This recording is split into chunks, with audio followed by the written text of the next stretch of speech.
Assalamualaikum anak-anak hebat, berjumpa kembali dengan Bu Futi.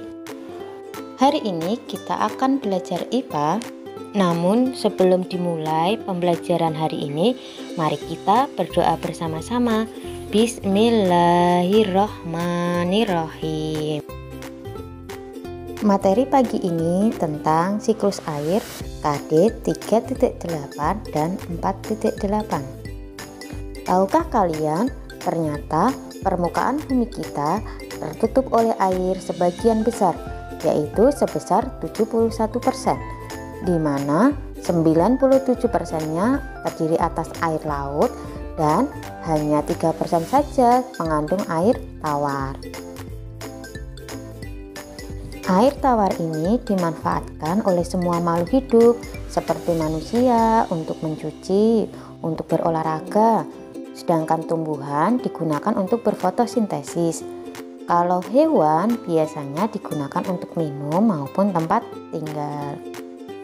Walaupun air selalu digunakan oleh makhluk hidup, tetapi keberadaan air di bumi akan selalu tetap dan jumlahnya tidak berubah karena adanya siklus air.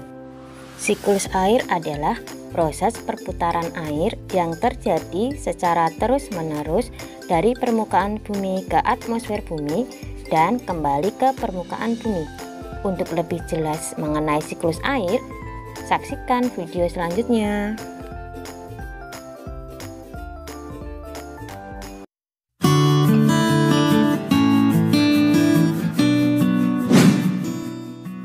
Hujan.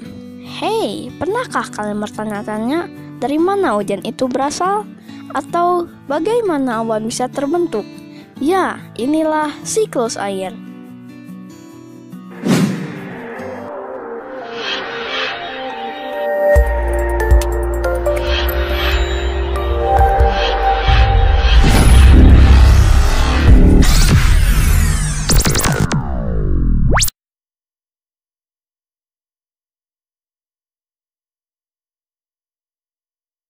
Hujan itu terjadi karena perputaran air di bumi. Awalnya dari air lautnya menguap karena terkena sinar matahari. Uap tersebut terus naik ke atmosfer. Setibanya di sana, uap tersebut mengembun lalu berubah menjadi titik-titik air yang akan membentuk gumpalan awan yang kecil. Awan yang kecil itu semakin lama akan berubah menjadi awan yang besar. Awan besar tersebut semakin lama semakin banyak berisi titik-titik air sehingga terlalu berat untuk berada di udara. Saat inilah titik-titik air itu dijatuhkan ke bumi dalam bentuk tetesan-tetesan air yang kita sebut hujan. Hal itu terus terjadi berulang-ulang. Memang hujan sangat dibutuhkan oleh semua makhluk hidup. Jika hujan tidak datang, tentu makhluk hidup akan kekurangan air. Begitu pula sebaliknya, jika air hujan turun berlebihan, ia bisa menjadi bencana tanah longsor dan banjir yang menakutkan.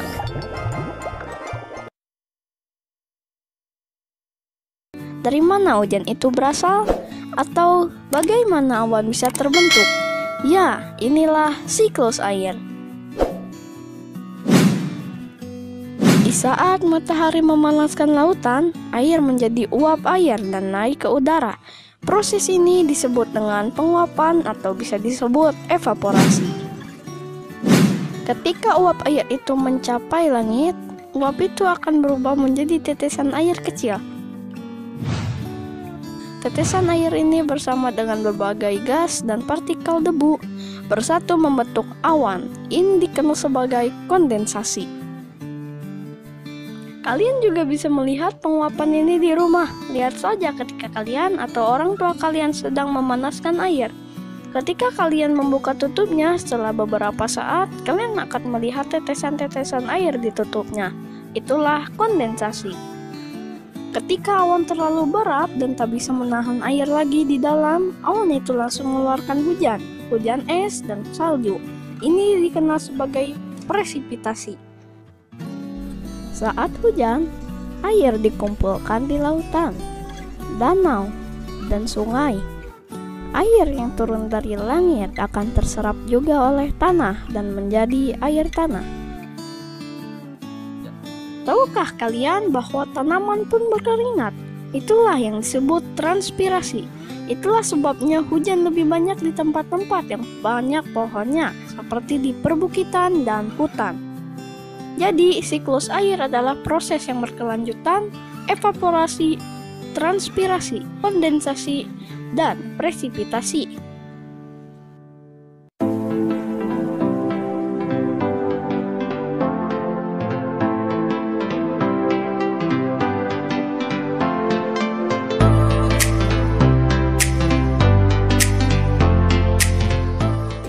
Tahukah kalian bahwa tanah berperan penting dalam siklus air, yaitu dalam menyimpan air, terutama ketika kita menghadapi musim kemarau.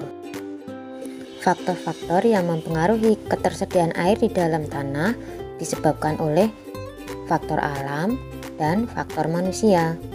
Faktor alam disebabkan oleh kondisi tanah, iklim, geografis, dan vegetasi tumbuhan.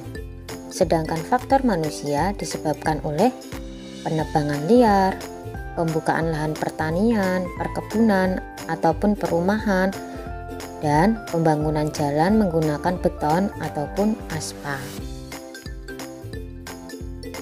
Bagaimana cara kita melestarikan air? Yang pertama yaitu menggunakan air secukupnya. Yang kedua, tidak membuang limbah atau sampah ke air. Yang ketiga, reboisasi. Yang keempat, membuat resapan air tanah. Selanjutnya, tugas kalian adalah mengerjakan pena halaman 29 nomor 1, 2, 3, dan 4. Dan jangan lupa tugas portofolio juga dikerjakan ya. Sebelum Bu Futi tutup pembelajaran pada hari ini, mari kita tutup dengan bacaan hamdalah bersama-sama. Alhamdulillahirobbil alamin. Wassalamualaikum warahmatullahi wabarakatuh.